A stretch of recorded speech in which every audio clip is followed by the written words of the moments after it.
Assalamu alaikum, ladies and gentlemen. Welcome to the Pan-African Peace Symposium 2019. We begin the proceedings with the recitation from the Holy Quran. And if I could just humbly request our brother, Mr. Mansour Abiola Osota, to do the recitation in Arabic, and then Ibrahim Bonsu to do the English translation.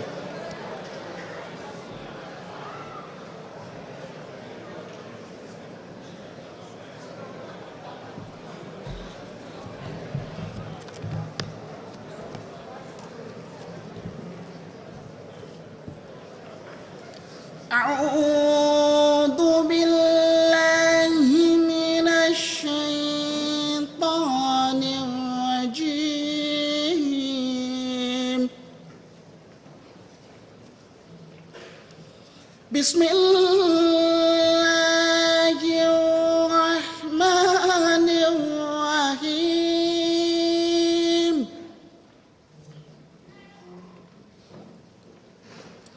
إن الله يأمر بالعدل والإحسان وإيتاء ذي القربى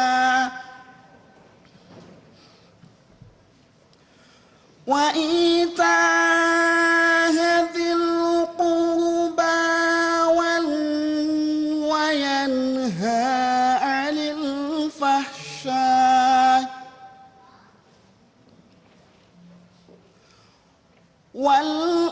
والإحسان وإيتاء ذي القربى وينهى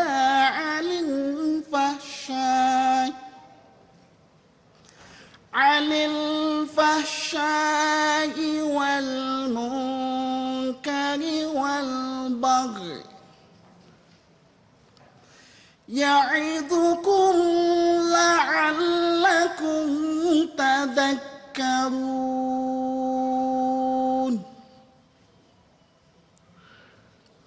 وأوفوا بعهد الله إذا عاهدتم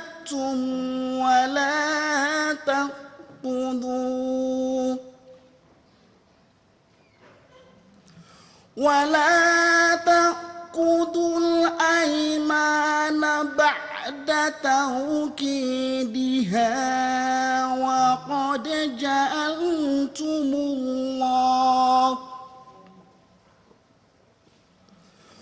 وقد جعلتم الله عليكم كفيلا إن الله يعلم ما تفعلون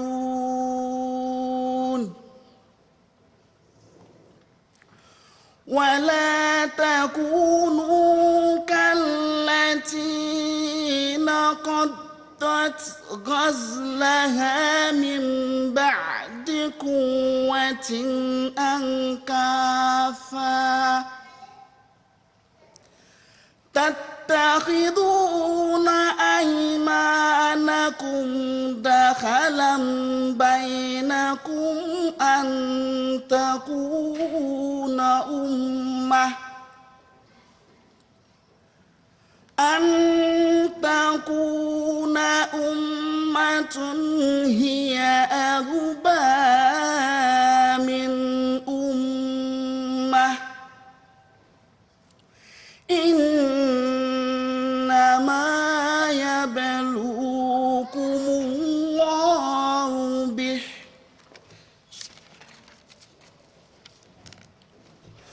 وليبينن لكم يوم القيامة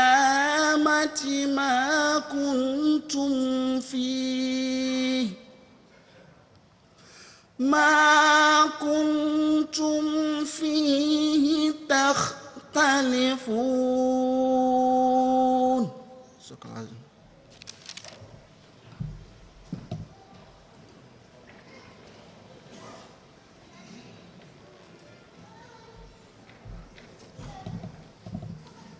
Assalamu alaikum, peace be unto you all. Translation of the verses of the Holy Quran just recited is as follows. From chapter 16, verses 91 to 93.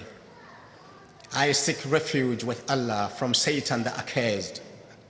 Verily, Allah enjoins justice and the doing of good to others, and giving like kindred, and forbids indecency and manifest evil and transgression. He admonishes you that you may take heed and fulfill the covenant of Allah when you have made one, and break not your oath after making them firm, while you have made Allah your surety. Certainly, Allah knows what you do. And be not like unto her who cuts up her yarn into pieces after having spun it strong by making your oath a means of deceit between you. For fear lest one people become more powerful than another people. Surely Allah tries you therewith, and on the day of resurrection, He will make clear to you that wherein you differed. Thank you.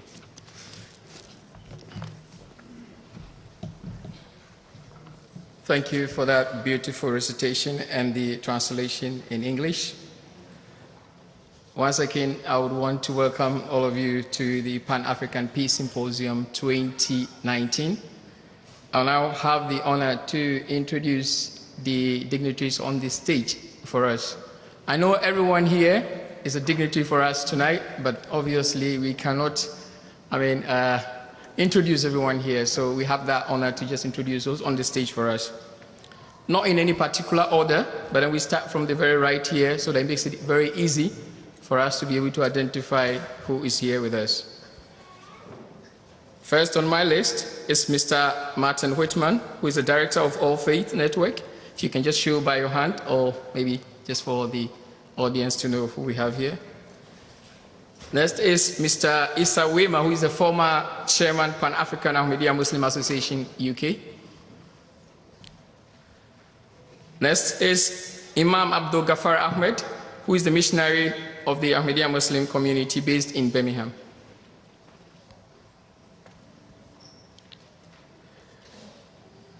I have the former Amir of the Ahmadiyya Muslim community, Engineer Hussein Sumono.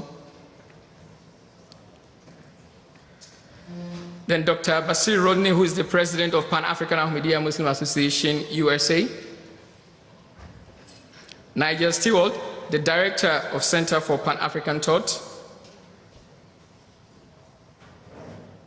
His Excellency Sir Iftikhar Ahmed Ayaz, High Commissioner to the Designated for Tuvalu.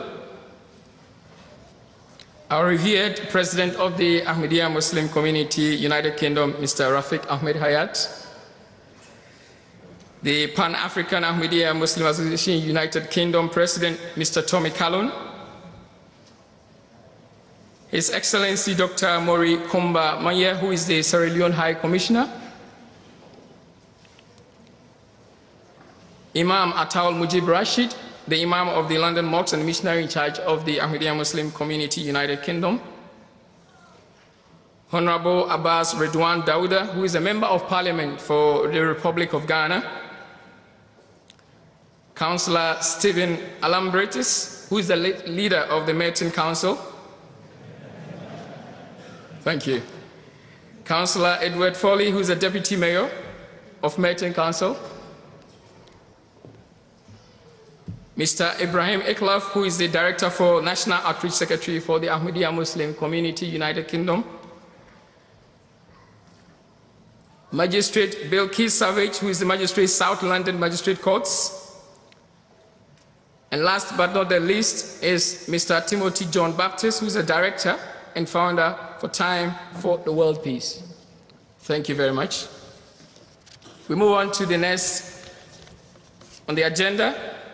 I will now have the honor to invite the President of the Pan-African Ahmadiyya Muslim Community, United Kingdom, Mr. Tommy Callon, to give his welcome address. Mr. Tommy Callon.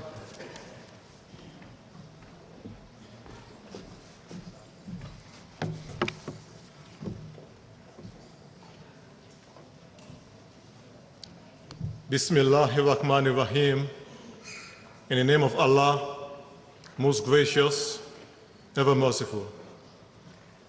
In light of the perilous state of the world, it is the urgent need of the time that people and nations set aside their vested interests and focus all their energies upon establishing peace through justice, compassion, and mutual respect.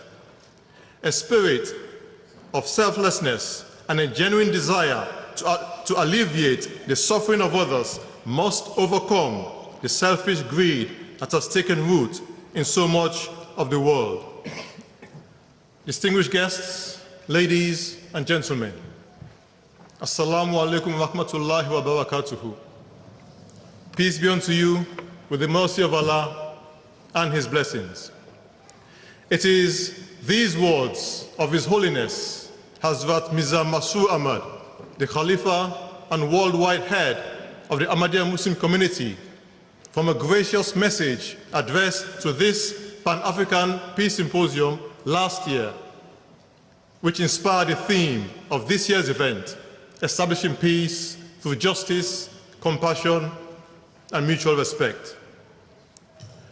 The Pan-African Peace Symposium seeks to create a platform where we can engage and dialogue on matters that engender the values of peace, righteousness, unity, and brotherhood.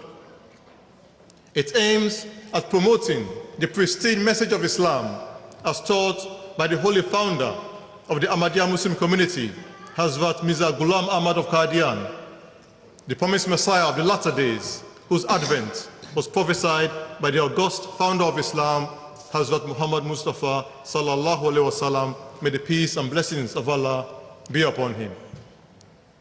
Peace, as we know, is not just the absence of war or violence. Peace, as explained by His Holiness, is the establishment of justice, compassion, and mutual respect, ideals which guard against conflict and friction, values which bring about the realization of universal brotherhood, conditions that can stand guard against all the contingencies to which life is subject. In this regard, the story is told of one of the greatest sons of Africa, who was born a slave and ended his life as one of the most revered personages in the annals of human history. He was a slave who was later entitled our master by his contemporaries and future generations.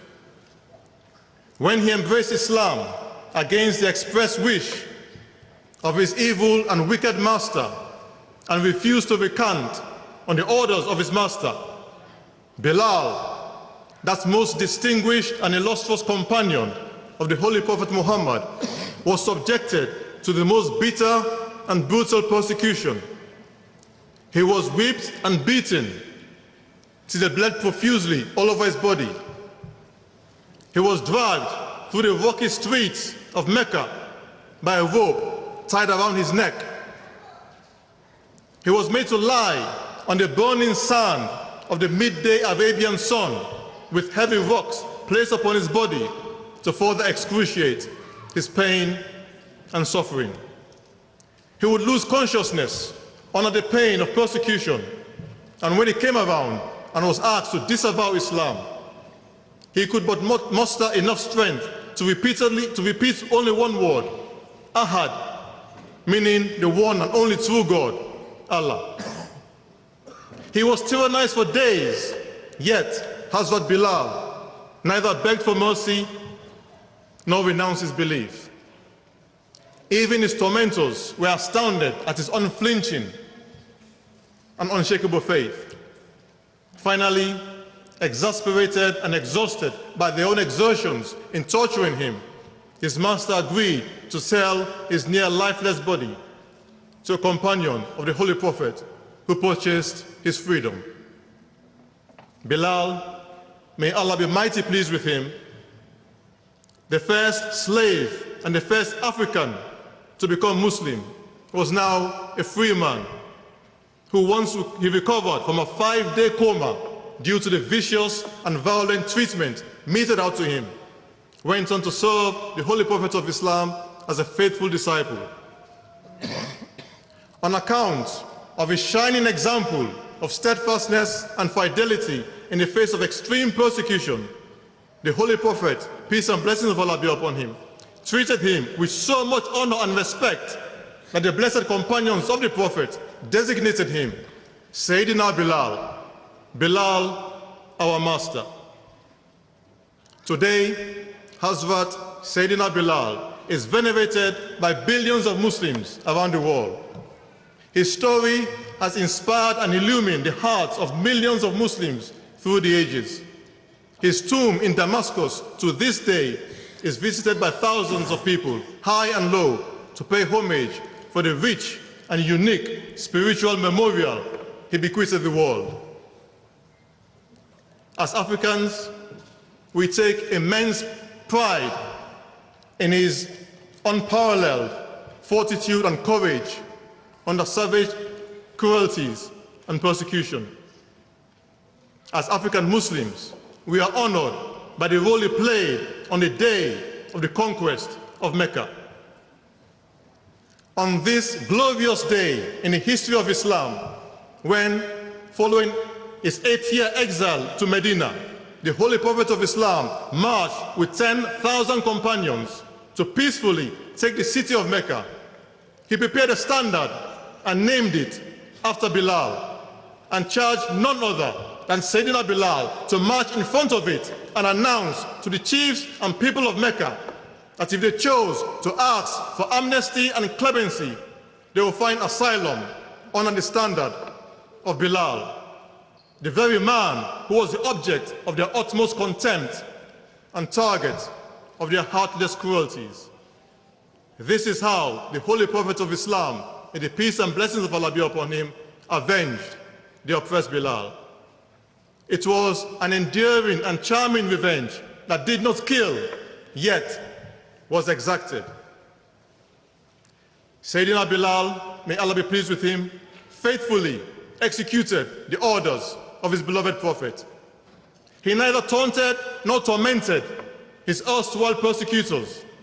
On the contrary, he accorded them the utmost respect and dignity, which in turn won their admiration and approbation.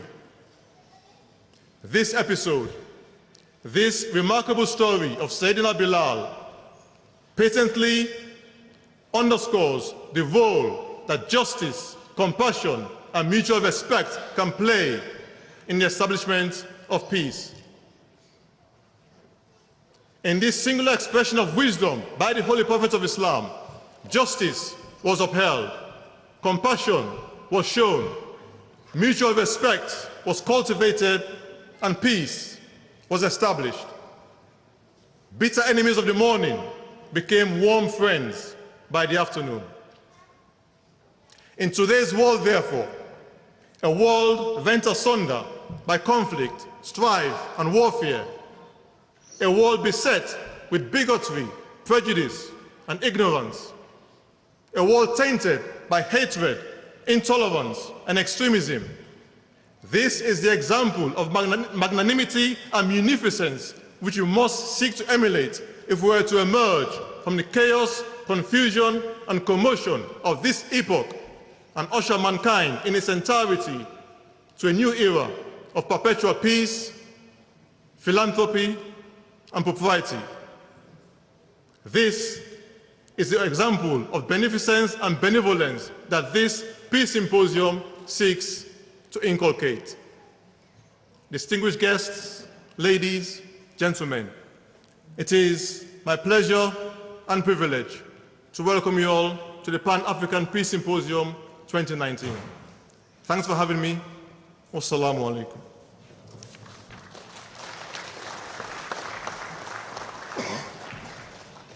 Thank you, Mr. Tommy Callon, for that inspiring speech there.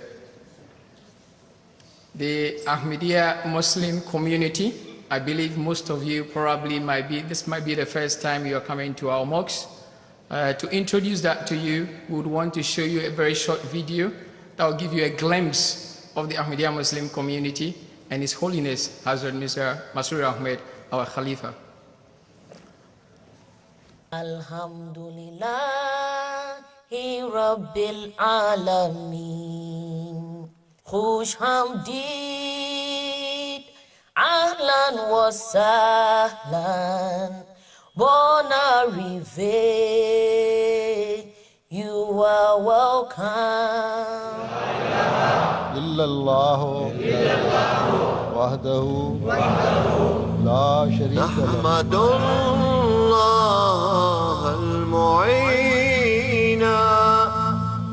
Hazrat Mirza Masroor Ahmed is the present head of the Ahmadiyya Muslim community, the most dynamic international community within Islam.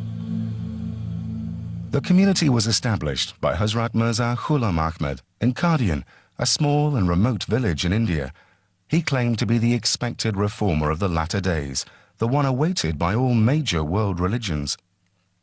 Founded in 1889, the community has continued to spread throughout the world, flourishing under caliphate, the system of spiritual leadership established after the demise of the holy founder. The current successor of this movement, Hazrat Mirza Masroor Ahmed, continues the work of the holy founder to revive the spiritual and moral state of mankind. The movement embodies the benevolent message of Islam in its pristine purity, a movement that preaches peace, universal brotherhood, and submission to the will of God. The promised Messiah was sent to propagate the real and true teachings of Islam and the Holy Quran. He was sent to establish a bond between man and God Almighty. He was sent to identify and recognize the rights owed by man to one another. He was sent to end all forms of religious warfare. He was sent to establish the respect, dignity, and honor of every founder and every prophet of any religion. He was sent to draw attention towards attaining the highest standards of moral values. And he was sent to establish peace, love, compassion, and brotherhood throughout the world. वो शख्स नहीं, वो मेरा दिल है. His Holiness Hazrat Mirza Masroor Ahmed, the present head of the community, continues in his effort to unite people from all faiths and cultures by promoting interfaith dialogue and religious freedom. He has traveled extensively to spread the message of peace and to remind everyone to respect the rights of other human beings. During these tours, His Holiness has met world leaders from the Far East to Europe, from North America to Africa, discussing the economic, social, and political problems facing the world today and how to create peace and justice in the world. He has also met religious and community leaders in order to share common values and core ideals universal to all religions and cultures, with a view to improving the moral state of mankind and creating an atmosphere of love and affection. From young to old, he compassionately listens to the ordinary man, regardless of race, color, or religion. He has personally initiated social projects and schemes to alleviate poverty and human suffering. His concern is not just about the well-being and moral state of the members of the Ahmadiyya community, but of the great human suffering of mankind at large. The Ahmadiyya community knows only that Islam, which is the Islam of love and affection, offers a real message of peace and security.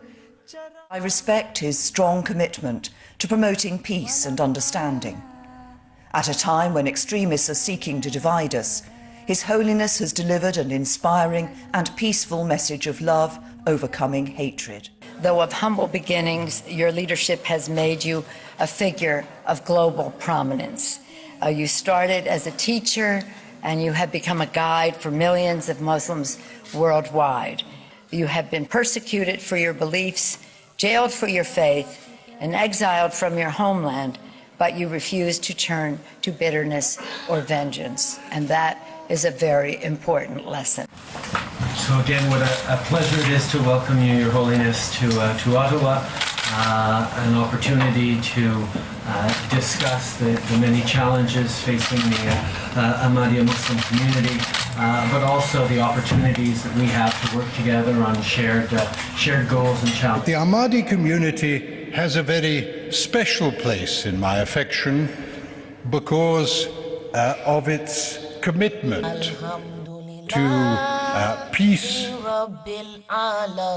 and to justice based on love for all and hatred for none. Bon arrivé, you are welcome. We thank the audio video department for that wonderful video. We now move on to brief remarks by our guest speakers. Our first speaker is Dr. Basir Rodney. Dr. Basir Rodney is the president of the Pan-African Ahmadiyya Muslim Association, Paama, USA. In this role, he works to foster and strengthen unity among Ahmadiyya Muslims of African descent and actively works to serve and support the spiritual, moral, and socio-economic development of African diasporic communities throughout the USA. As a professor of education at Webster University in St. Louis, Missouri, he often gives talks on culturally responsive teaching, African and Caribbean history, and Muslim identity, among others. He focuses on the teachings of peace as presented in the Holy Quran and advocates for living based on the Ahmadiyya maxim, love for all, hatred for none. Dr. Basir has traveled all the way from the United States, as we can see, with a delegation of Paama USA members to participate in this peace symposium. We now invite Dr. Basir to share his brief remarks with us. Dr. Basir.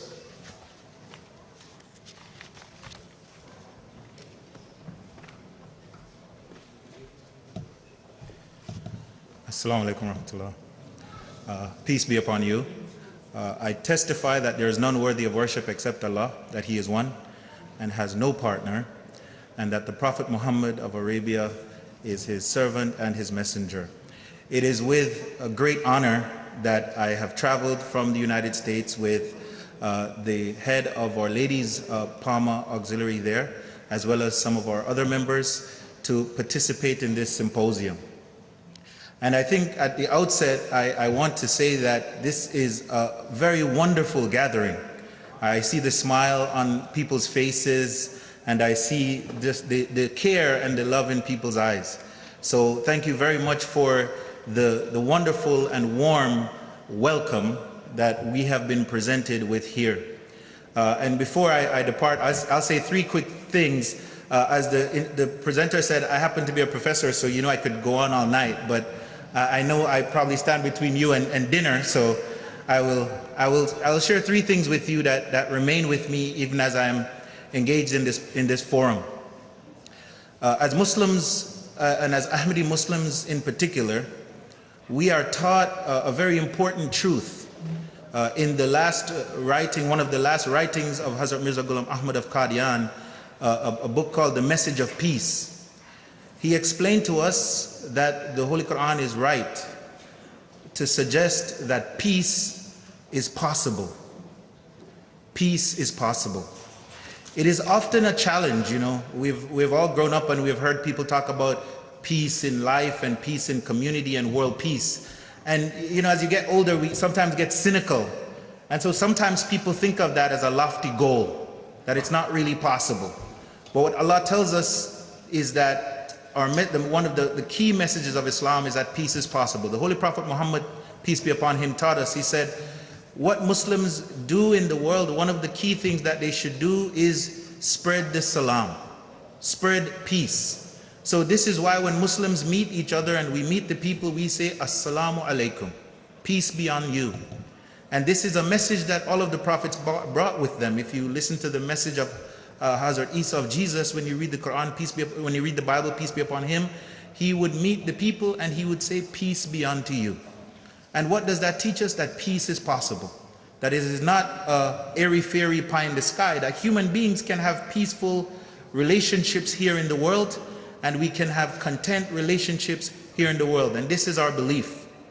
And so with that spirit in mind, Paama, USA is constantly on the march, as the other Paama groups. We are pursuing peaceful engagement with each other and with the communities in which we exist. It is a very profound truth that if we are in the house of God, if we are in the space of God, then we seek to have peace in our lives and peace in our relationships. And the Quran teaches us many different ways by which we can get to that. So by Allah's grace, I'm very grateful to be here, and on behalf of Paama USA and the members that have come with me and all of our collective more than 1,000 members back in the United States, thank you for having us, and thank you for holding fast to this belief in a very trying time in the world that peace is indeed possible. Jazakallah, assalamu alaikum.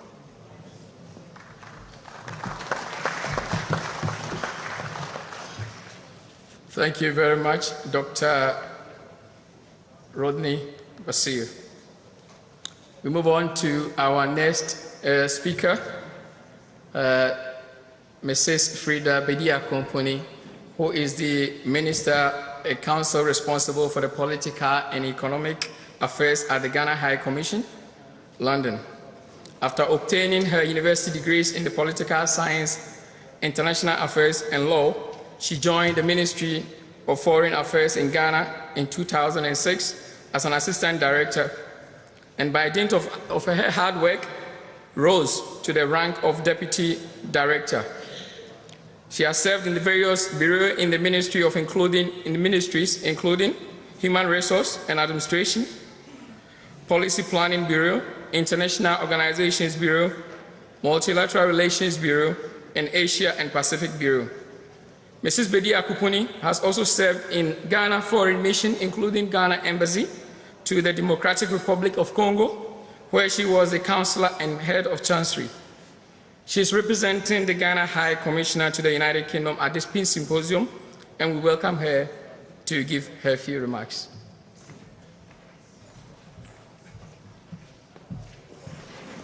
Thank you. Assalamu alaikum, distinguished ladies and gentlemen. President of Pan-African Ahmadiyya Muslim Association in the UK, Mr. Tommy Kalon. President of Paama in the US, I just heard you finish speaking, Dr. Rodney. His Excellency, Sir Atik permit me with the pronunciation of your name, Azaz, Honorable Consul of Tuvalu and Chairman of International Human Rights Committee, the High Commissioner of Sierra Leone, His Excellency Dr. Marie Komba Mayan, CEO of Justina Mutala Foundation, Dr. Justina Mutala, Honorable Abbas Redwan Dauda, Member of Parliament in Ghana, invited guests, distinguished ladies and gentlemen. I have the distinct honor to be part of this all-important program organized by the Pan-African Ahmadiyya Muslim Association in the United Kingdom. I also bring you fraternal greetings from His Excellency Papa Owusu Nkrumah, the High Commissioner of Ghana to the United Kingdom, and convey his sincere apology for his inability to be here, because he's equally, as I speak, engaged in another important program for the good of us all. Let me at the outset commend highly the Paama UK and the organizers for choosing the theme, establishing peace through justice, compassion, and mutual respect. There could not have been a better theme than this. I will not belabor the facts this evening of the history of Ahmadiyya Muslim community, which was founded in the 19th century. I'd rather want to highlight the very foundation of Ahmadiyya Muslim community as that of peace, true love for God, and the duty to serve mankind. My search has revealed that this symposium is the third in its series. This effort I must applaud, for it is gratifying to know that peace is ever being trumpeted by the Ahmadiyya Muslim community. For this matter, the Pan-African Muslim Association. Distinguished ladies and gentlemen, you'll agree with me that the peace and stability that Ghana has enjoyed over the years is enviable and worthy of emulation.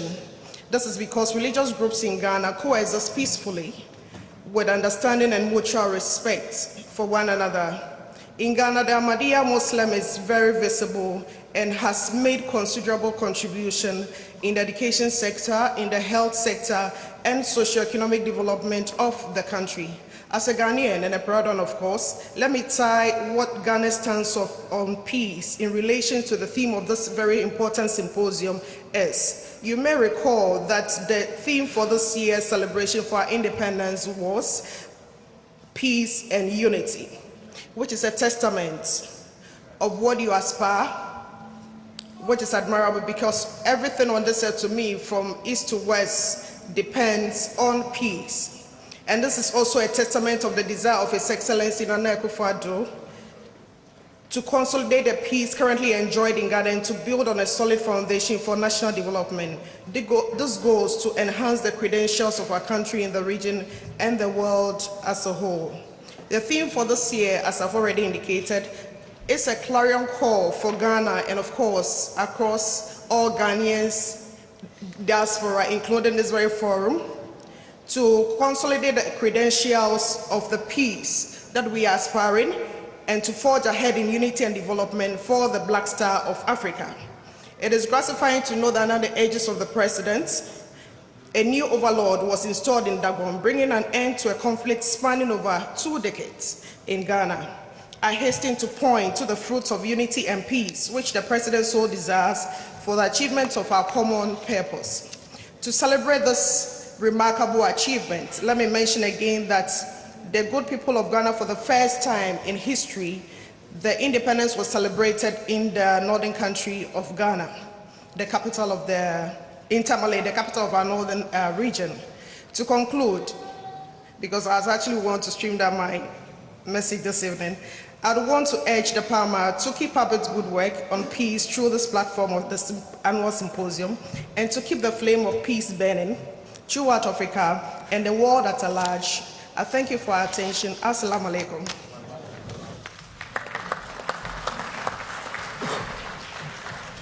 Thank you very much, Mrs. Frida Bediakopuni, for that enlightenment. We now move on to the next speaker for tonight, who is Honorable Abbas Redwan Dawuda. Honorable Abbas Redwan Dawuda is a member of Parliament in the Republic of Ghana. He had his education at the Wa Secondary School, where he served as the president of the Ahmadiyya Muslim Students Association. After graduating from the university with a degree in banking and finance, he worked in various administrative capacities before launching a company to help young girls learn the art of dressmaking, where up to 80 girls at the time had training for free. In 2015, he became the youngest parliamentarian in his region. He is now a member of the Defense and Interior Committee, as well as the Privileges Committee in the Parliament of the Republic of Ghana. We are very honored that he had traveled all the way from Ghana to participate in this peace symposium, and we invite him to give his brief remarks.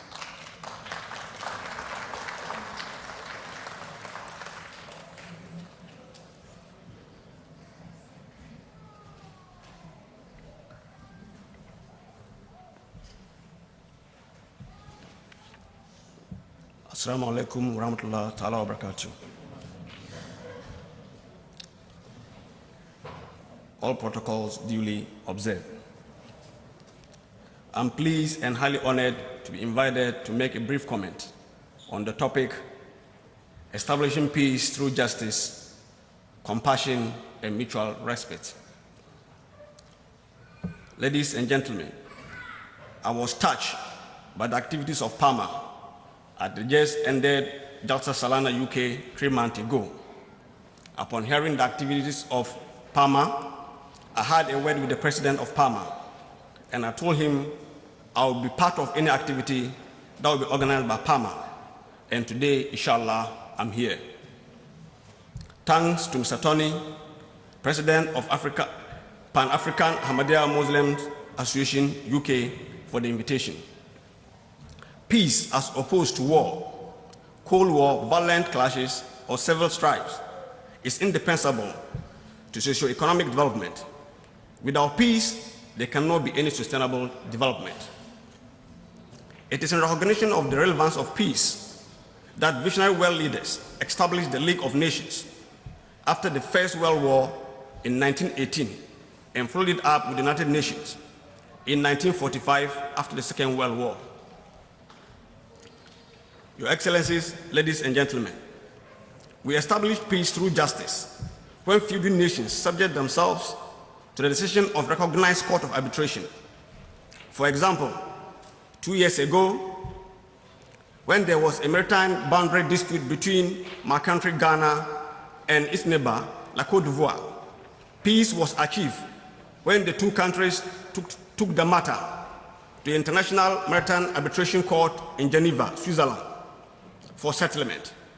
As many of you can remember, the case was ruled in favor of Ghana. The two prominent West African nations would have been up in arms if there was no justice system to undertake the arbitration. Your Excellencies, ladies and gentlemen, I am pleased to indicate that, as mentioned by Madam, that in Ghana, there have been a peace resolution in Dagon from the year 2002, when the late Yana Abdul Andani was beheaded by the Abdul functions, following a misunderstanding during the celebration of the traditional fire festival of the Dagons till 1918. Socio-economic development in the northern region stagnated as a result of insecurity.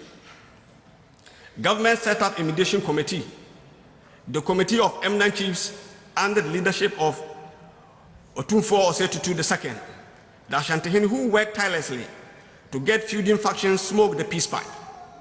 Peace has finally been restored in Dagon with the intervention of Committee of Eminent Chiefs and the support of His Excellency the President Nana Addo Dankwa Akufo-Addo. A new Yana Abubakar Mahama has been enskinned. Your Excellencies, ladies and gentlemen, as you are not that aware, the laws which guarantee the rights of the citizens of a country are usually enshrined in the Constitution. In a situation where a dictator influenced the amendment of the Constitution to prolong his tenure of office, we cannot establish peace through justice because the justice system would have been perverted. People with the ambition to govern then resort to violence and guerrilla warfare for a change of government. Peace would therefore be compromised. Peace at times is compromised when nations and individuals try to provide justice and security for a group of people and individuals. Others also try to destroy the security and peace around such people. In some part of the world, there are schools and hospitals and other social amenities meant for the rich and some for the poor. Under such situations, it is always difficult for peace to prevail. For peace to prevail, there should be equal rights and justice. As we have in our slogan, love for all, hatred for none. There cannot be peace and justice when people lack basic amenities such as roads, potable drinking water, basic healthcare, and educational infrastructure. African countries are endowed with resources, but lack the technology to process them for value addition. Materials are exported in most cases in their raw state to be processed in industries established by developed nations. There are opportunities for foreign direct investment in Ghana, especially in agri, tourism, mining sector of the economy. I would urge potential investors to consider relocating to Ghana. Our constitution and justice system guarantee peace and stability. We would like to urge developed nations to endeavor to offer technical assistance to developing countries for knowledge transfer in our quest to achieve a just world economic order. Your Excellencies, ladies and gentlemen, within the family setup, we can establish peace through compassion and mutual respect. Although we recognize man as the head of the house, we also acknowledge the complementary roles of the woman and children in getting things moving on well at home. It is therefore imperative for the man to treat the woman and children with compassion and love. We can establish peace in the family if there's mutual respect for the family members. We must show compassion for the disadvantaged members of the family, including physically challenged.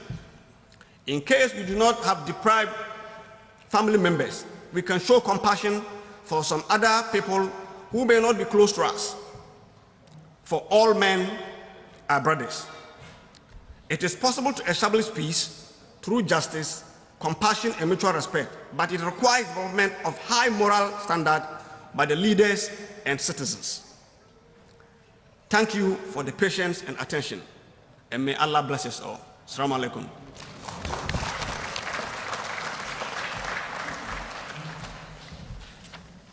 Thank you very much, Honorable Widwan Dawuda.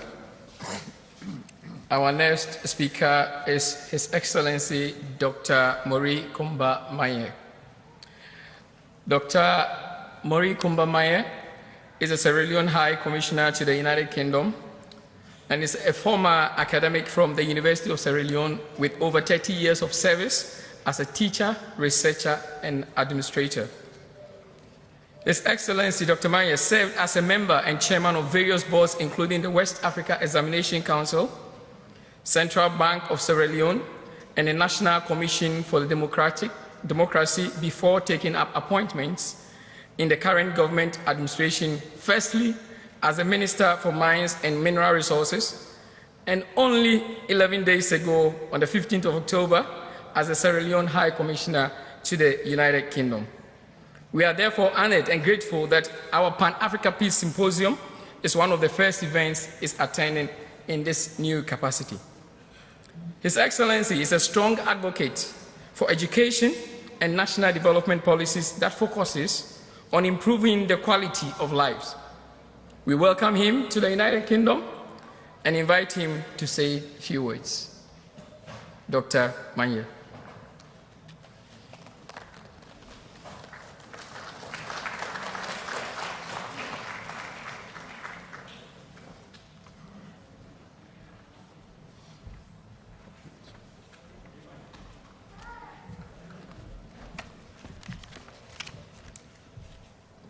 Assalamu alaikum.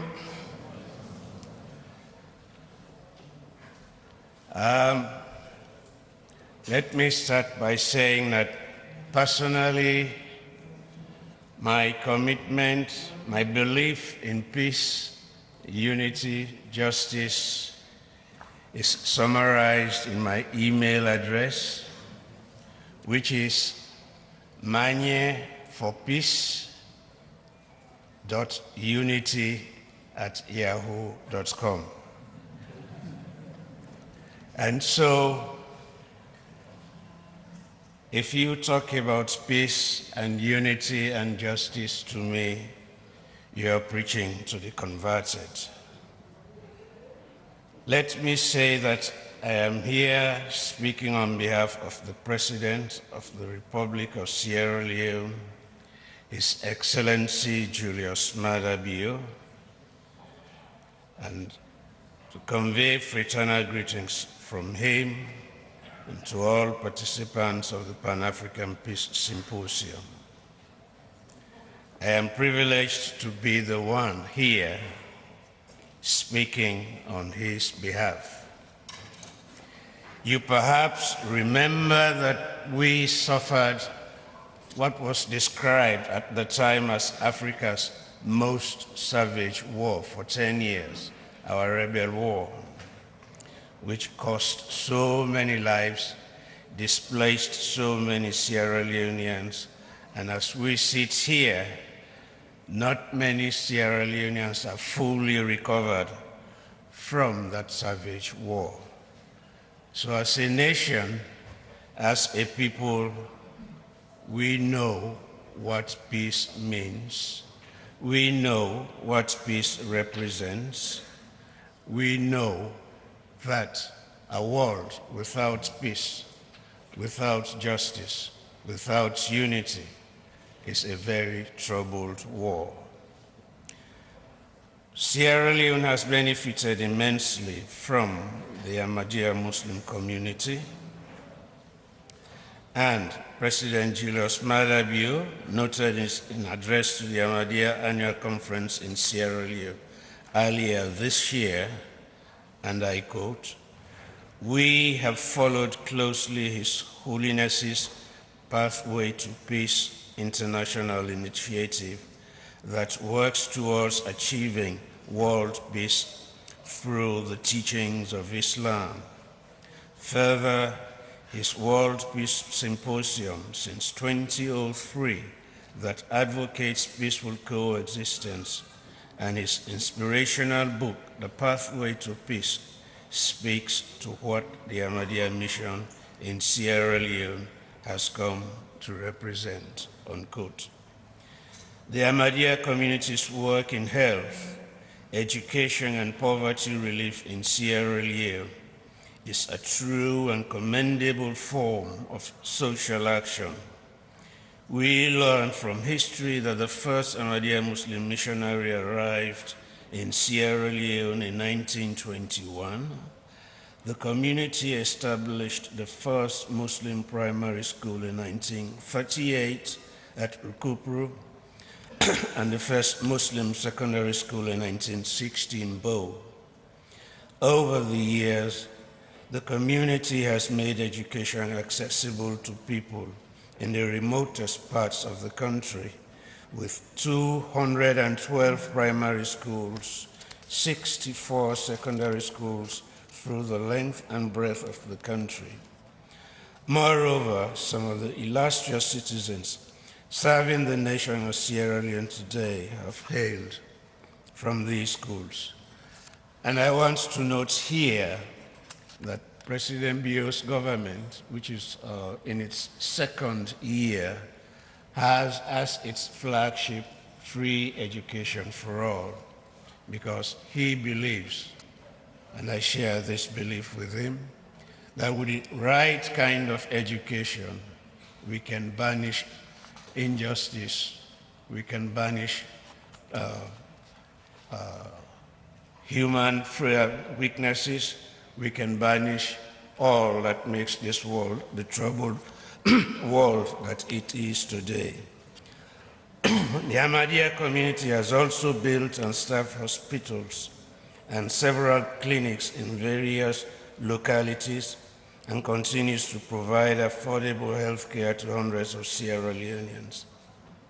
We note that as part of the centenary commemoration of the establishment of the Ahmadiyya Muslim Women's Association, the UK chapter has committed to building a maternity hospital in Sierra Leone at the cost of £800,000 to be funded by the donation of their members.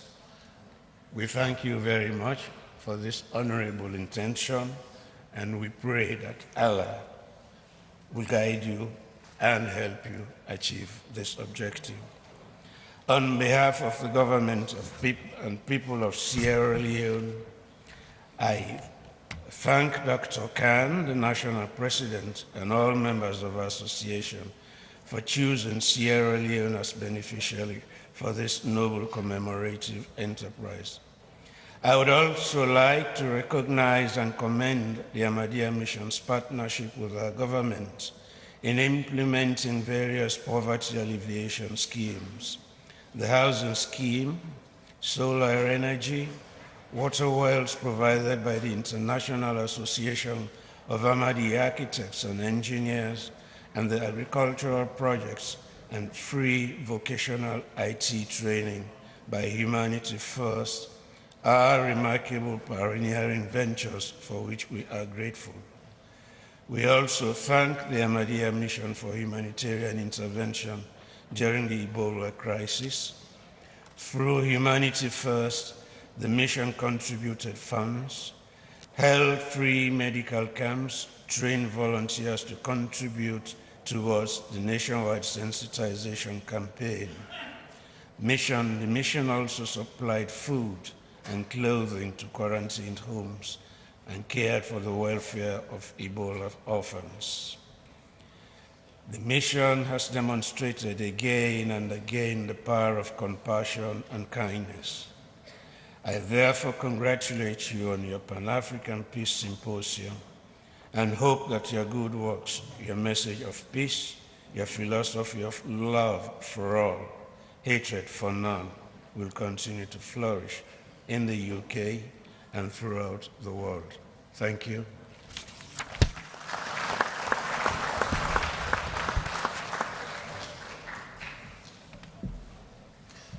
Thank you very much, His Excellency Dr. Manya. And I believe when Dr. Manya keeps on giving us the information about some of the philanthropic activities of the Ahmadiyya Muslim community in Africa, and Sierra Leone in particular, a lot of you will just be imagining it. So to make it easy for you, we have a very short video here which will give you some of the collaboration that the Pan-African Ahmadiyya Muslim community have with Humanity First and IAAE. The Pan-African Ahmadiyya Muslim Association UK is proud to work with Humanity First and the International Association of Ahmadi Architects and Engineers to improve the lives of millions of people across the continent of Africa, improving health, education, and food security for millions. Under the guidance of the Khalifa, His Holiness Hazrat Mirza Masroor Ahmed, may God be his helper, model villages are being constructed across Africa. The concept is to use improved construction techniques and solar power to provide more sustainable housing, communal facilities such as halls, training centers and mosques, lighting, safe access to water and sanitation, and improved crop management. Many such villages have already been built.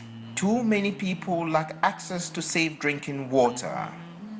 Through the Water for Life program, thousands of village water hand pumps have been deployed and refurbished to provide local access to drinking water in Africa to over 3 million people. The community has built and runs over 800 schools, and now we are improving the classrooms, building libraries and science laboratories, installing toilet blocks, and providing access to computers. Dozens of mosques have been built in Africa as part of our commitment to its spiritual welfare, providing communities not only with places of worship, but also community centers to facilitate cohesion and promote goodwill. In farming villages, we are deploying machines to process cassava, maize, couscous, and rice to generate high-value products and save time and effort for women. Dozens of hospitals and clinics across the region provide access to quality care at low cost. Medical camps provide access to doctors in remote regions. Over 60,000 students have been trained to certificate and diploma levels at 25 vocational training centers across Africa, covering IT, tailoring, languages, and engineering trades. We have 2 mobile eye surgery units in West Africa providing free cataract surgery. Our teams also provide low-cost prescription glasses. The Ahmadiyya Muslim community is spearheading initiatives to provide improved health, food security, and training. The net effect is to take millions in Africa out of poverty.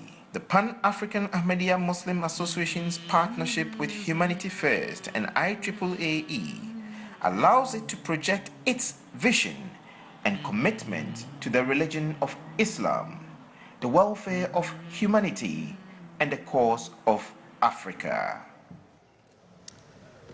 Thank you very much for watching that brief video of some of the activities of the Ahmadiyya Pan-African Ahmadiyya Muslim Association in collaboration with Humanity First and IAAE.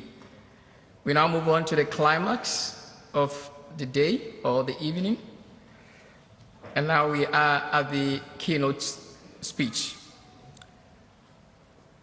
The keynote speaker is His Excellency Sir Iftikhar Ayaz, who grew up in Tanzania following his university education in the United Kingdom and USA. He also worked in senior positions at the University of Dar es Salaam, the Center for Integrated Rural Development for Africa, Commonwealth Fund for Technical Cooperation, UNDP, and UNESCO. He has been serving on the United Nations Human Rights Council Committee and the Committee for the Rights of Minorities. Presently, he is the chairman of the International Human Rights Committee and the High Commissioner Designate for Tuvalu Islands, among others. Sir Iftikhar Ayaz is a recipient of several honors, including the Role Model of the Year 2016, OBE, which is the Officer of Most Excellent Order of the British Empire.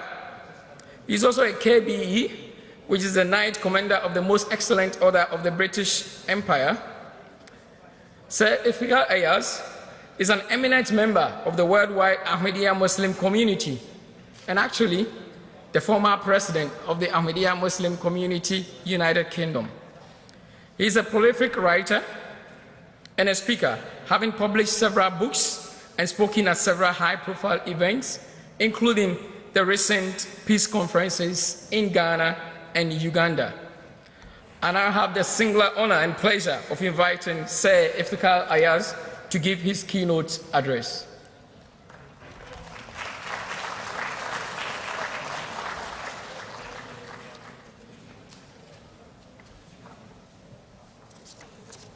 Thank you. Thank you.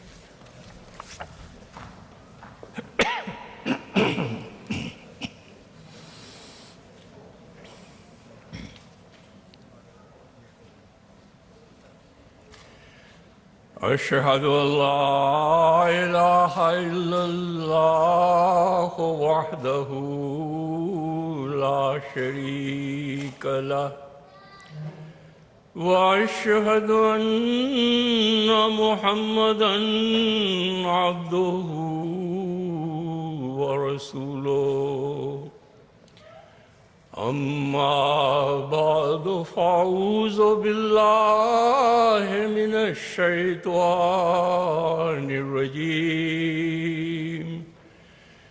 بسم الله الرحمن الرحيم. Highly respected chairperson, our blessed National President of the Ahmadiyya Muslim community in the United Kingdom, distinguished President of the Pan-African Ahmadiyya Muslim Association UK, Your Excellencies, honorable guests, ladies and gentlemen, Assalamu alaikum wa rahmatullahi wa barakatuhu. May the peace and blessings and mercy of Allah be upon you. It is indeed an immense honor for me to address this peace symposium today. I consider myself privileged that God has enabled me to participate in this event attended by a galaxy of noble citizens of this country and Africa, hosted by the Pan-African Ahmadiyya Muslim Association UK. We are assembled here to answer but one question, and that question is, how can humanity attain peace through justice, compassion, and mutual respect for all? If this question sounds too trite in its simplicity or too familiar in its rhyme, it is because this is a challenge. This is a challenge that has been with us, humanity, in every corner of the world for millennia. Sadly, we are reminded on a daily basis, not only in Africa, but the world over, of how unequally the bounties of globalization have been shared. There can be little hope for global peace and justice when hundreds of millions live in abject poverty, when a significant proportion of the world remains in a state of despair, and when there is an untenable division of wealth and configuration of power within and among the nations of the world. To achieve global peace and justice, we must commit ourselves to finding a way of ending the marginalization of Africa and other developing nations in the world. We can no longer continue to flounder in the morass of circumlocution.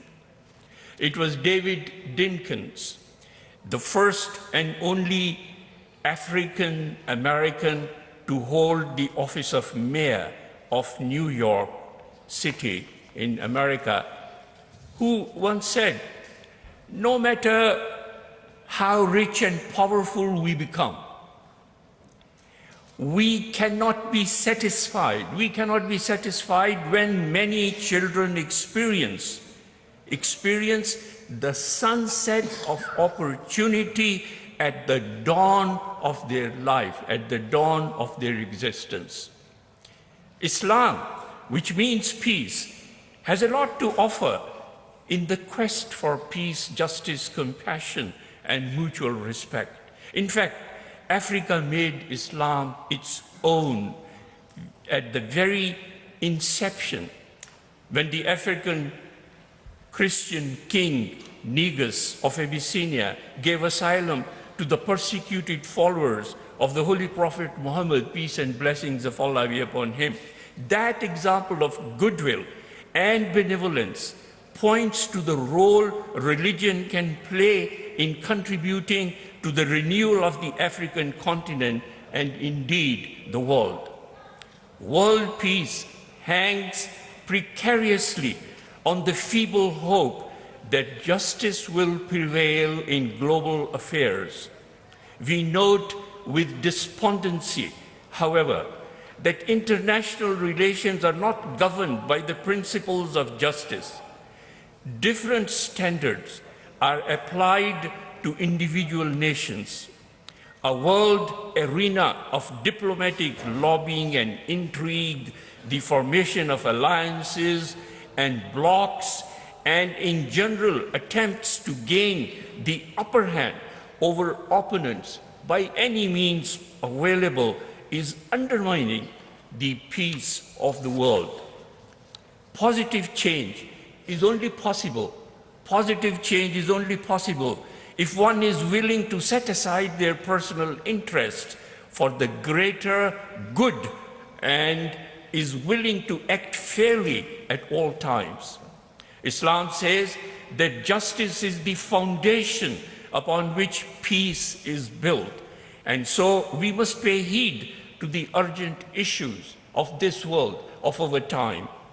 Islam's teachings of peace prohibit all forms of extremism to the extent that even in a state of legitimate war, God has commanded that any action or punishment should remain proportionate to the crimes committed, and that it is better if patience and forgiveness is manifest. Thus, it can be seen that Islam is a faith whose cornerstone in all affairs is absolute justice. To get an accurate portrayal of Islamic governance and leadership, we should look to the era of the founder of Islam, The Holy Prophet Muhammad, peace and blessings of Allah be upon him, after the Holy Prophet, peace and blessings of Allah be upon him, migrated to the city of Medina, he formed a covenant with the Jewish people, whereby the Muslims and the Jewish citizens were to live together peacefully and with a spirit of mutual sympathy, tolerance, and equity. The covenant proved to be a magnificent charter of human rights and governance and ensured peace between the different communities living in Medina. According to its terms, all people, regardless of their faith or ethnicity, were bound to respect the rights of one another. Freedom of belief and freedom of conscience were cornerstones of that treaty. As immigrants, the Muslims sought to serve their new society and to respect the rights of all the citizens of Medina. It was an outstanding example of successful integration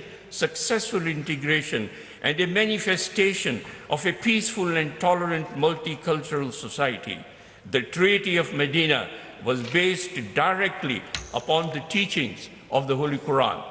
His Holiness Hazrat Mirza Masroor Ahmad, the worldwide head of the Ahmadiyya Muslim community, reminded us only a few days ago in his historic address at UNESCO in Paris of the singular example of the Holy Prophet of Islam, peace and blessings of Allah be upon him, in administering absolute justice.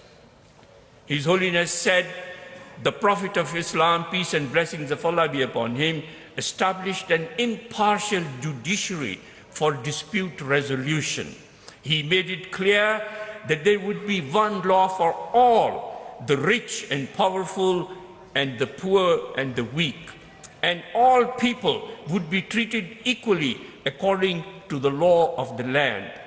For example, on one occasion, an affluent lady committed a crime, and some people suggested that given her high standing in society, it was better to turn a blind eye to her crimes.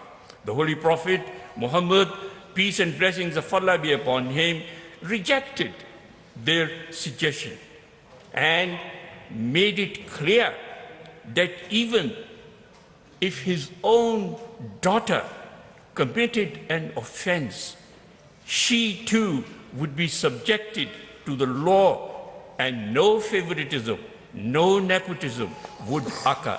This is the lofty example that the world must follow if we are to establish peace based on justice. At a time when fear of Islam is ever increasing, the Holy Quran has repeatedly enjoined love, compassion, and benevolence. If in certain extreme circumstances the Quran permitted defensive warfare, it was only in order to establish peace.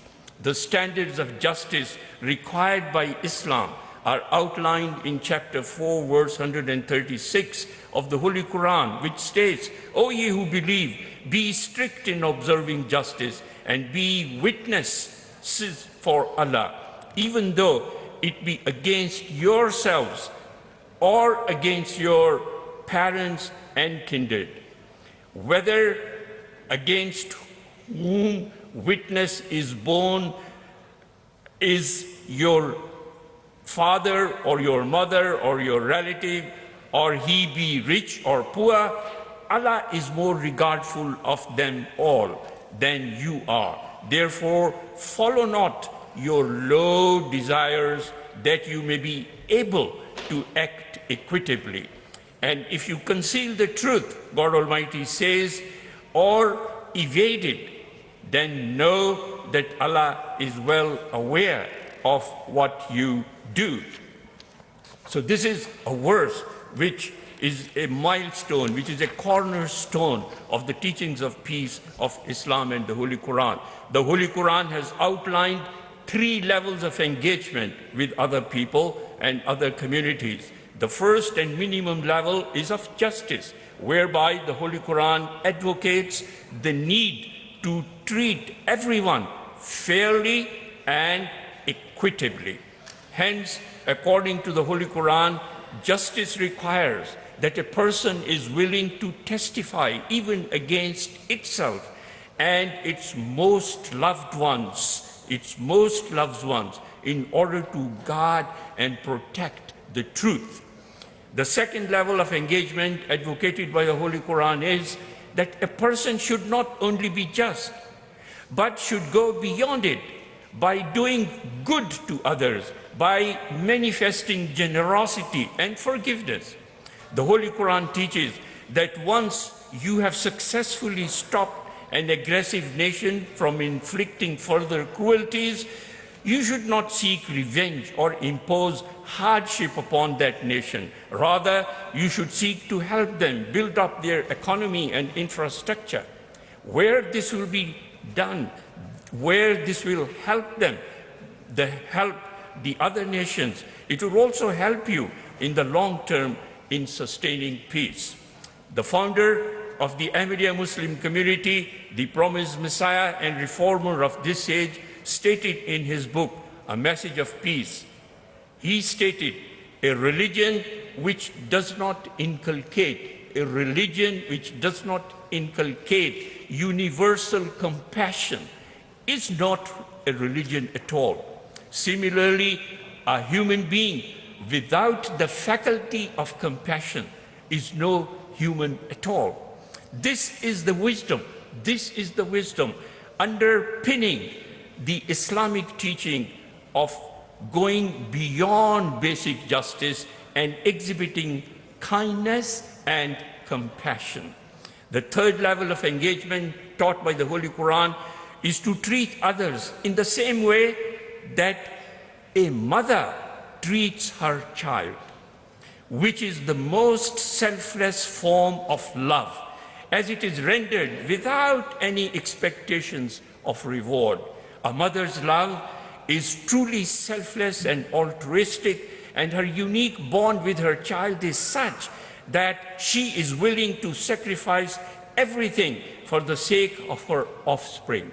She desires nothing in return, and nor does she require any form of praise or tribute. Therefore, this is the ultimate standard that Islam advocates, whereby Muslims are taught to love all humanity as a mother loves her child. These are the true teachings of Islam. We should not consider any issue or conflict, whether within a country or at an international level, to be insignificant. Whether we are dealing with economic issues or immigration or any other crisis, we must show tolerance and strive to break down the barriers that divide us. We should utilize all our energies and faculties to pursue peace by seeking to end every conflict amicably through dialogue and mutual compromise, and by fulfilling the rights of other people.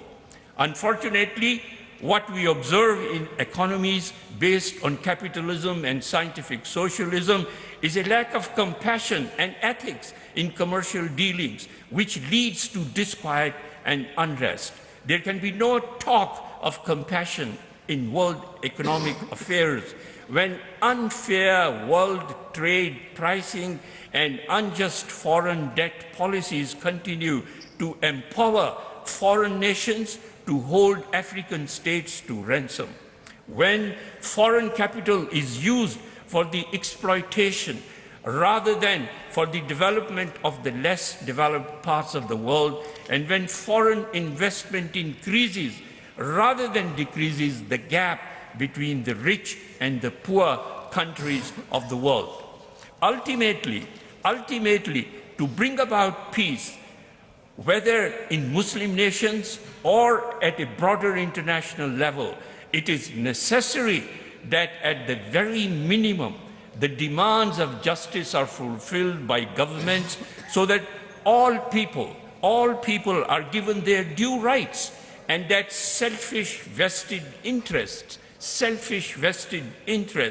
give way to what is fair and right for all. Furthermore, international institutions such as the United Nations should treat each country equally rather than give the power of veto to certain countries. Equality in all its aspects should be the roadmap to a better world. As the great African-American civil rights leader, Dr. Martin Luther King Jr. observed, true compassion is more than flinging a coin to a beggar. True compassion is more than flinging a coin to a beggar. True compassion is not haphazard and superficial. It comes to realize that an edifice which produces beggars needs to be restructured. We must therefore seek to restructure the edifice of the world economy. We must seek to repair the current inequalities in wealth and redress the disparities between the rich and the poor, which are nowhere as bitterly felt as it is felt on the continent of Africa. His Holiness Hazrat Mirza Masroor Ahmad, may Allah be his helper, stated in his message to this Pan-African Symposium last year, words which continue to inspire us even today. He said, in light of the perilous state of the world, it is the urgent need of the time that people and nations set aside their vested interests and focus all their energies upon establishing peace through justice, compassion, and mutual respect. A spirit of selflessness and a genuine desire to alleviate the suffering of others must overcome the selfish greed that has taken root in so much of the world. His Holiness further admonished that we must strive to establish a society based on mutual respect. The ethic of civil society is defined by compromise, cooperation, and coexistence. People come together from various backgrounds to exchange views, share experiences, and promote common interests based on mutual respect. As Jean-Bertrand Aristide, Haiti's first democratically elected president, remarked, there will never be enough money to give each person the house, the job, the school fees that they need. But we always have enough humanity. We always have enough humanity to treat one another with the respect and dignity that we all deserve. These are very wise and very impressive statement which he made. This, dear audience, calls for the upholding of the human values of dignity, equality, and freedom, with a better life and inalienable rights for all across all racial, cultural, ideological, geographical, ethnic, religious, and class lines at the heart of the mission. This calls for the promotion of a value system founded in the service of humanity and inspired by the love of God, a commitment to forgiveness and reconciliation over revenge and retribution, opposition to injustice, discrimination, and oppression in favor of righteousness, inclusiveness, and liberty. This calls for the commitment to human values that allow the variety of cultures, races, religions, and languages to inform the total richness that can turn the African continent into the powerful engine for development it has the potential to be. Nelson Mandela taught us that to be free is not merely to cast off one's chains, but to live in a way that respects and enhances the freedom of others, So that was the important point which he made. The spirit of Ubuntu must prevail. In a recent book by Mangi Ngomane, the granddaughter of Archbishop Desmond Tutu, she explains that the philosophy of Ubuntu is that all believe in a universal human bond, in a universal human bond, summed up by the words. She says, what is universal bond? She sums it up, she says, I am only because you are. I am only because you are. If you are not there, I am not there. If you are not in peace, I am not in peace. If you are not prosperous, I am not prosperous. So those are beautiful words from Mangi Ngomane, and they relate to the spirit of Ubuntu about which we are all familiar.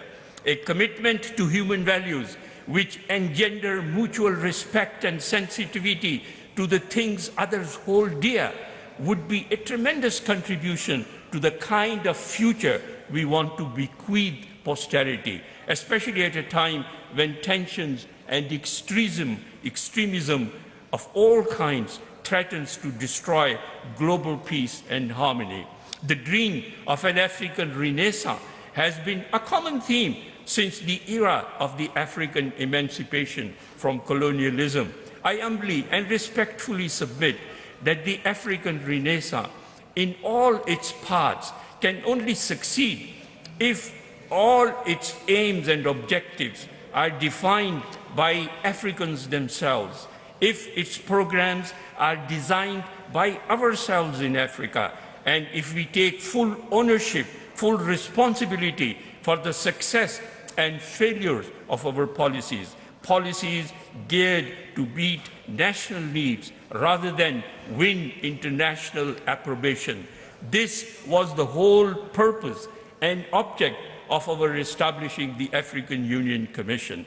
If we are to seize the day, we must do so now. We must do so now, seeking honest purpose, strengthening our unity and mutual bond. We must promote good governance, transparency, and the rule of law in all of our affairs if we are to emerge as a people conscious of our responsibilities to ourselves, to our future generations, and to the world in which we live.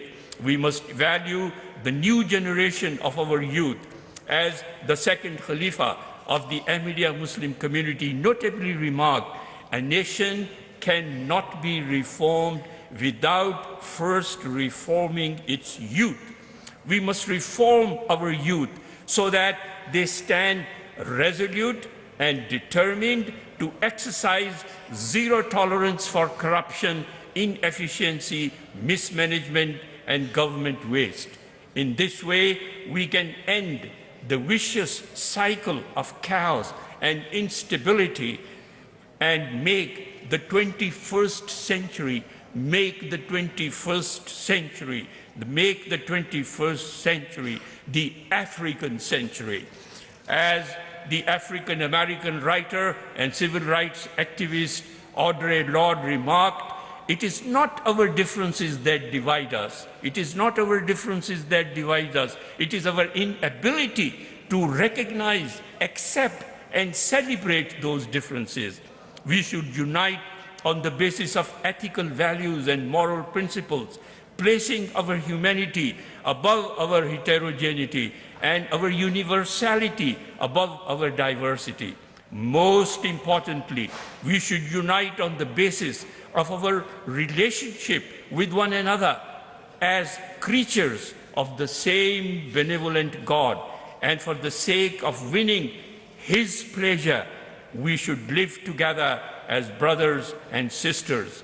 In a special message to Africa last year at the first Peace Symposium in Ghana, His Holiness Hazrat Mirza Masroor Ahmad said, now is the time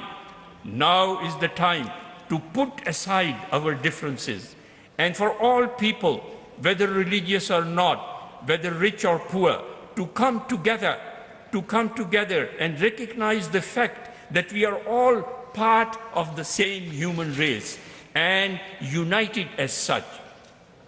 We must promote peace through justice and love at every level of society, and each individual has a significant role to play in this. Islam provides guidance for a peaceful and ideal society at every level. For such a society to exist, there must be a social system which upholds the rights and responsibilities of each individual. Such a system would provide a balance in the role and status of men and women, thus putting the status of women on an equal footing with that of men. Sadly, the Islamic teaching about treatment of women is often one of the most misunderstood. Western women generally view Muslim women as repressed and deprived of their rights. The media portrays the stereotypical Muslim woman as fully covered and dominated by her husband with little more status than a slave.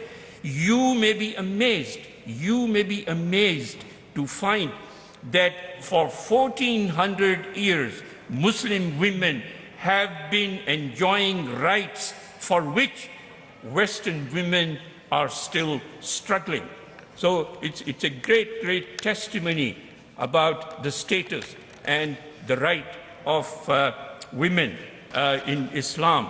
Another area where you will find that Muslim women, especially those amongst the Ahmadiyya Muslim community, have a lead over others in the field of education. The Holy Prophet, peace and blessings of Allah be upon him, said that education is compulsory for both men and women. He said, it is the duty of every Muslim man and every Muslim woman to acquire knowledge. He also exhorted both to seek knowledge, even if you have to go to China, and to seek knowledge from the cradle to the grave.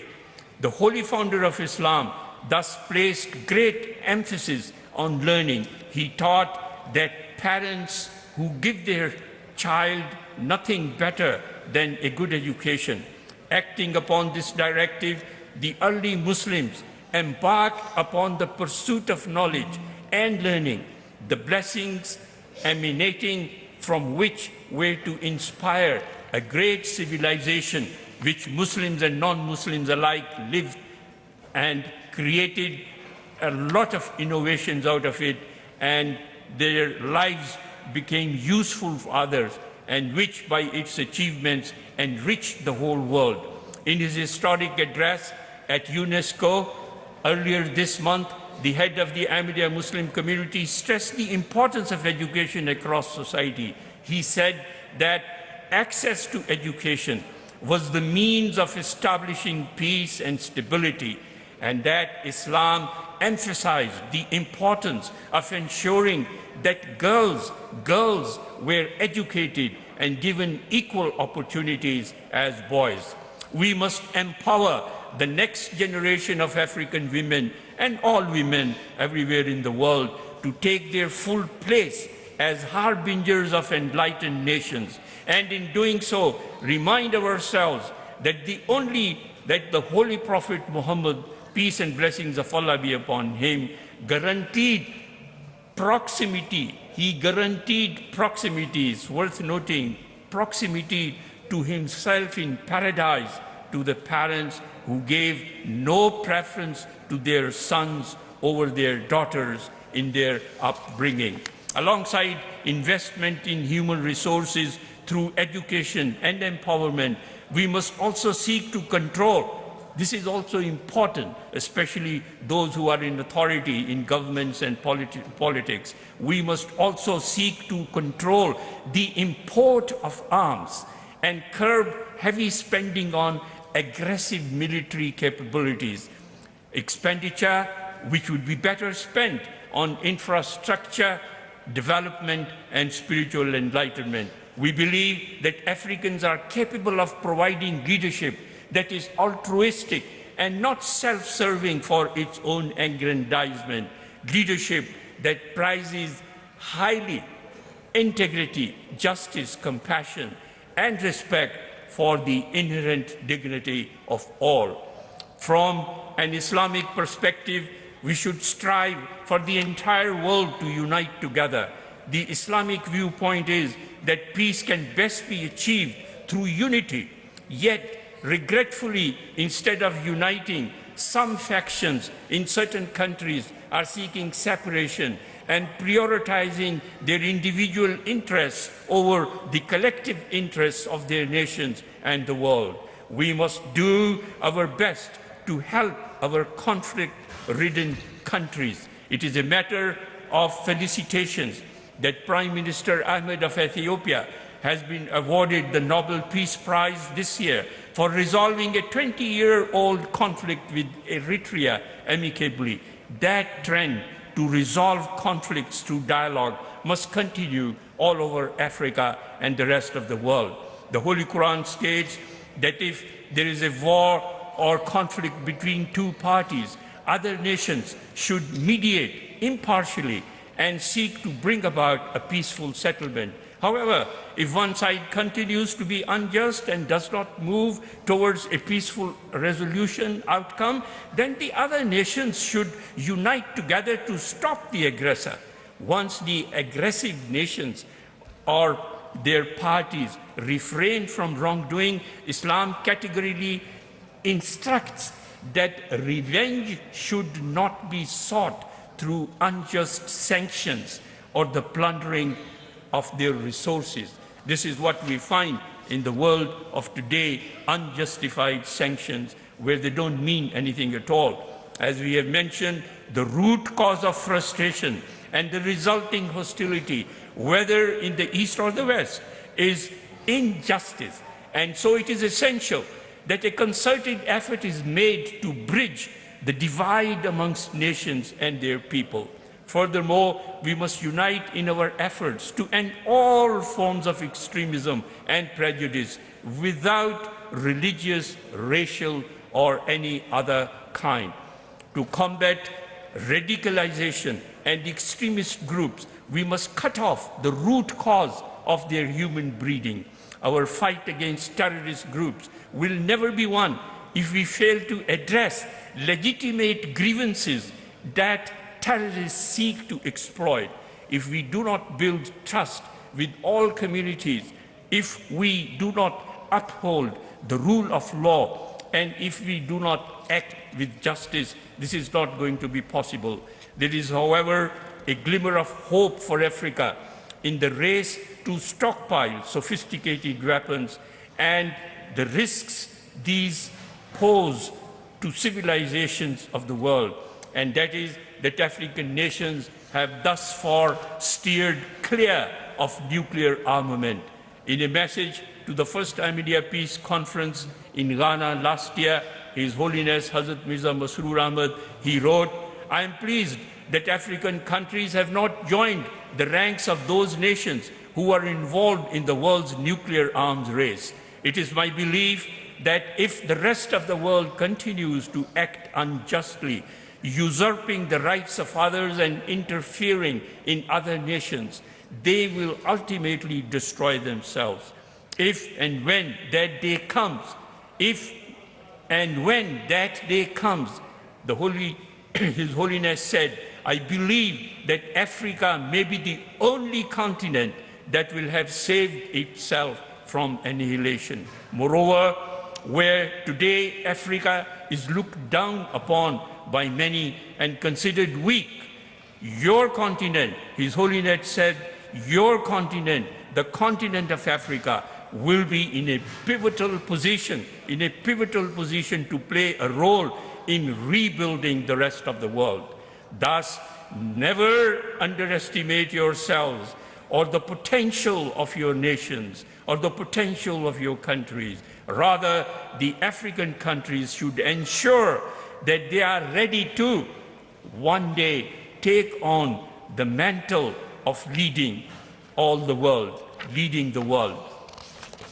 His Holiness was very, very strong and clear about making sure that Africa is the continent of the future. Distinguished audience, although Africa has seen a plethora of social, economic, and political problems ranging from civil wars and power struggles to capital flight and weak economies, we do thus believe that Africa's time is nigh. In a message addressed to people of African origin, the second Khalifa of the Ahmadiyya Muslim community, Hazrat Mirza Bashiruddin Mahmud Ahmad, may Allah be pleased with him, made the following remark. He said, and this is a long time ago, this is what he said. He said, I'm reading the writing on the wall that there is a great future for your race. God does not forsake a race for all time to come. Sometimes he gives opportunity to one nation and one continent, and then he offers the same opportunity to another nation and another continent. Now is your time, Africa. Now is your time. You have been oppressed and ruled by others for a very long time. Rest assured that your glorious time is fast approaching. So that is a message which we should take with us and remember and pass it on to our nation and our people. His Holiness Hazrat Mirza Masroor Ahmad, may Allah be his helper, reiterated the same message of good cheer when addressing an African 50th anniversary Independence Day commemorative event held by the Pan-African Ahmadiyya Muslim Association UK. He declared, and this is again the words of His Holiness Hazrat Mirza Masroor Ahmad, he said, I firmly believe that the time is fast approaching for Africa to lead the world. I firmly believe that the time is fast approaching for Africa to lead the world. This is the time. This is our moment, the moment of Africa. We must therefore maintain an abiding faith in our capacity to live in peace and to seek justice and a better way of life for Africa and Africans all over the world. We must seize the moment in our pursuit of a brighter future and in our quest for peace and justice, for compassion and mutual respect, leave no stone unturned in our endeavors to transcend man-made differences and bring harmony where there is discord, fraternity where there is enmity, and unity where there is division. The day may yet dawn when man's mutual respect for each other, compassion for one's fellow men, regard for justice, and aptitude for peace will enable posterity to march forth earnestly and triumphantly from this troubled epoch to a glorious new era in which humankind would learn to use the fruits of our universality, our diversity, and our humanity for the promotion of global peace and universal fraternity. For this, we must take every opportunity to advance the cause and welfare of Africa and the rest of the world.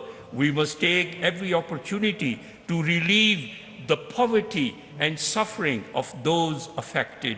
We must, in the service of God and His creation, take every opportunity to sustain our determination and our courage, to renew our fervor, and our dedication to nourish our spirits and our faith, so that the elusive dream of a united, prosperous, enlightened, and almighty Africa can be transformed from a hollow yearning into a glowing reality. And we must never forget the blazing fountain of our guidance, the blazing fountain which is going to enlighten and which is enlightening us and which will enlighten us forever, is the fountain of Islam, is the fountain of the Holy Quran, is the fountain that is now being spread and diversified by the present Khalifa of the Ahmadiyya Muslim community. With all my heart, and I request you too also, we should all pray that humankind comes to recognize its obligations to one another, so that those who follow us, the generations which are going to follow us, remember us with pride and gratitude for leaving behind a legacy of godliness, a legacy of spirituality, a legacy of respect for religion, faith, and its teaching, unity, fraternity, peace, and prosperity. May God grant us the wisdom. May God give us the strength, the courage, the enlightenment to follow on the principles that our Almighty God has provided us for a peaceful world. May God so ordain and bless us all profoundly. And I thank you very much for your attention. And please excuse me for this very humble sharing of my thoughts with you on a topic which is so dear to our hearts, not only here, not only in Africa, but all over the world. God bless you.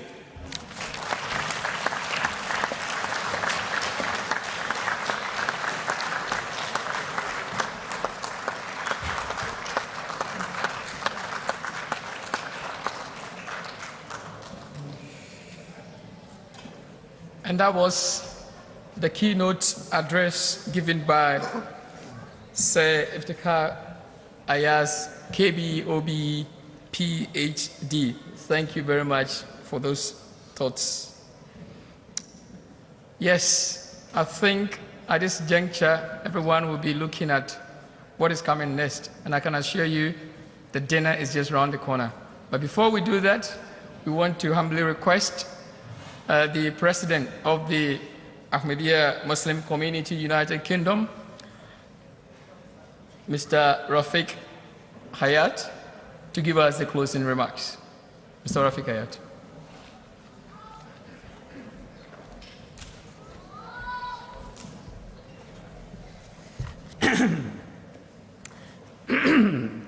A'udhu billahi minash shaitanir rajim. Bismillahir rahmanir rahim. Most respected Chairman of Paama, Tommy Kahlo,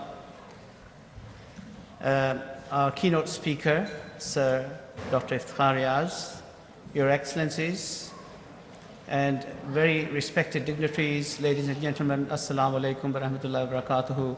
May peace and blessings of Allah be upon you all. Now, you've heard Ahmed say that food is almost ready, so I won't be taking too much of your time. Just give me a couple of minutes so that I can bring this very illustrious gathering to a close. I would say that in order to have peace, we must have morality. And morality is linked very closely to faith. And even those people who are atheists or agnostics, who do not believe in faith, they still very much draw on the moral code in order to lead their peaceful lives. Therefore, in order to have peace in our world, faith has to play a very important role. Now, previously, all the world religions used to sit very comfortably, and whether it was Christianity, Judaism, Islam, Hinduism, but it all changed with 9/11. When 9/11 took place, there was a huge change, and people suddenly started looking at Islam as a religion of terrorism. And however, there were lots of people who wanted to also find out what Islam truly stood for. And a number of them came to me as well to say, please tell us something about Islam. And what I said to them is, before I can tell you about Islam, you have to understand what is faith. Faith is a code of conduct that defines the rules by which you can have a peaceful and harmonious society. And if you all believe in the same God, it is not possible that God sent a different message to Prophet Ibrahim, a different message to Prophet Moses, a different message to Prophet Jesus, and a different message to Prophet Muhammad, peace and blessings of Allah be upon them all. The fundamental message is exactly the same. But as humanity progressed, God reformed the message slightly, but retaining the fundamental message.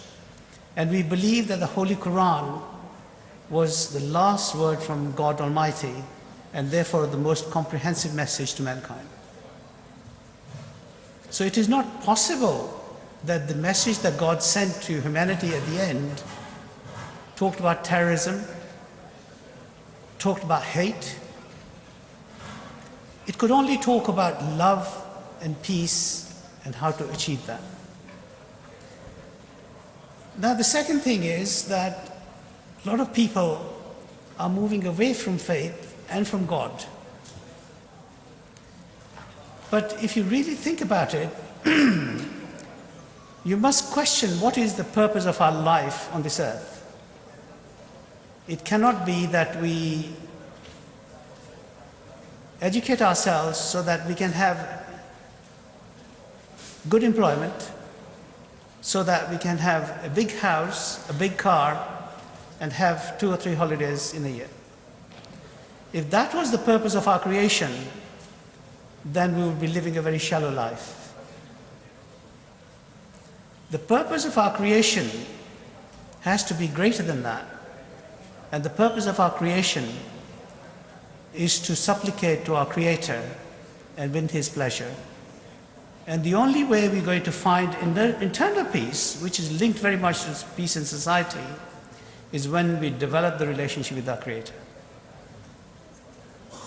And once we have developed that relationship with the Creator, and we are at peace with ourselves, we will be at peace with His creation, and we will be at peace with other human beings. And that is the only way to achieve peace in our society. We talk about justice being very important to achieving peace, which is absolutely correct. But before we can achieve justice, we have to be at peace with ourselves and and God's creation. And that is the fundamental thing that we should be looking at in the society today. In this respect, His Holiness Hazrat Mirza Masroor Ahmad, may Allah be his helper, delivered a landmark historic address in the heart of Berlin entitled Islam and Europe, Clash of Civilizations. During this conference, His Holiness addressed head-on the common allegation the presence of Islam and Muslims was a threat to Western civilization and culture. In a reference to the decline of moral values, as I mentioned earlier, the morality is very much linked to faith. His Holiness stated, "As a Muslim leader, I believe you should protect your heritage and culture by focusing your energies on arresting the decline in religion and bringing people back towards faith and belief, whether they're Christians, Jews, or of other faith." And then His Holiness further stated that it should not be that in the name of advancement, those values and moral standards that have been a part of our society for many centuries are suddenly abandoned. He went on also to state that contrary to the media projection, Islam indeed is a peaceful religion, free from any sense of compulsion or force. In chapter 2, verse 257, the Holy Quran has categorically stated that there should be no compulsion in the matter of religion. Therefore, there is no need for non-Muslims to fear the Muslims, and that Muslims will try to forcefully spread their belief or impose their views on this part of the world.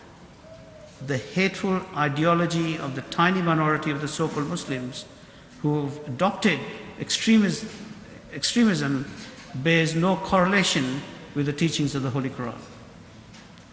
So by looking at the Holy Quran, and the practice of the Holy Prophet, peace and blessings of Allah be upon him, we can find the true path towards peace. The true and honest teachings of Islam are the ones that strive for peace and brotherhood and are not warped perception that a minority of militant terrorists have promoted in the mainstream. The majority of Muslims are peace-loving and kind as they follow the example of the great founder, the Holy Prophet Muhammad sallallahu alaihi wasallam. And finally, I would just like to make mention of the last sermon that the Holy Prophet, peace be upon him, delivered. And he stated, all mankind is from Adam and Eve. An Arab has no superiority over a non-Arab, nor a non-Arab has any superiority over an Arab, nor also a white has no superiority over a black, nor a black has any superiority over white, except in piety and good actions.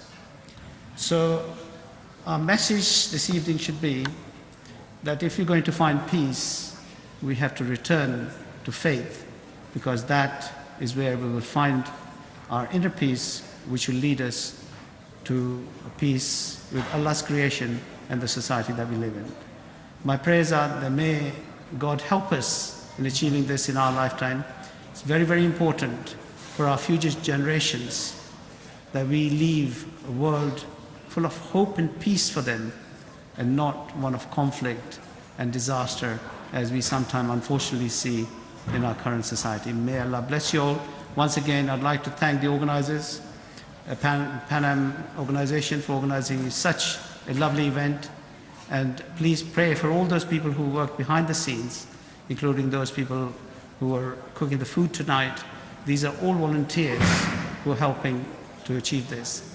And finally, can I say thank you to all the people who've taken time out of their very busy schedule to be here this evening, particularly those who have traveled long distances from different continents to be here, just so that we can achieve peace in our society. May God bless you all. Thank you very much.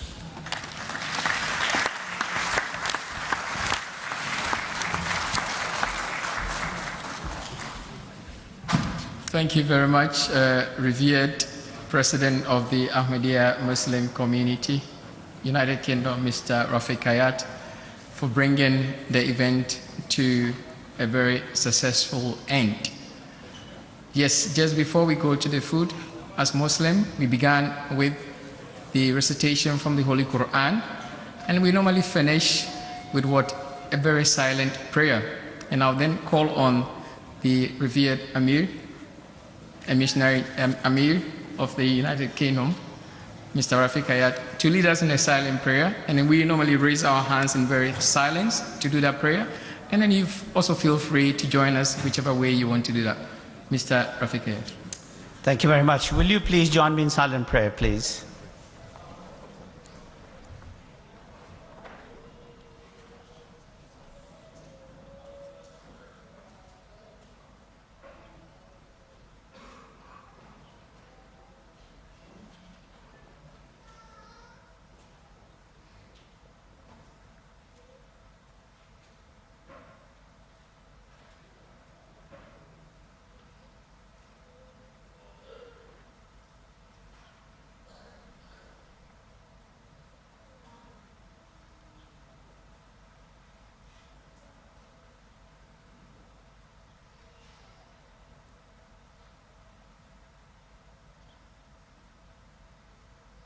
Amen.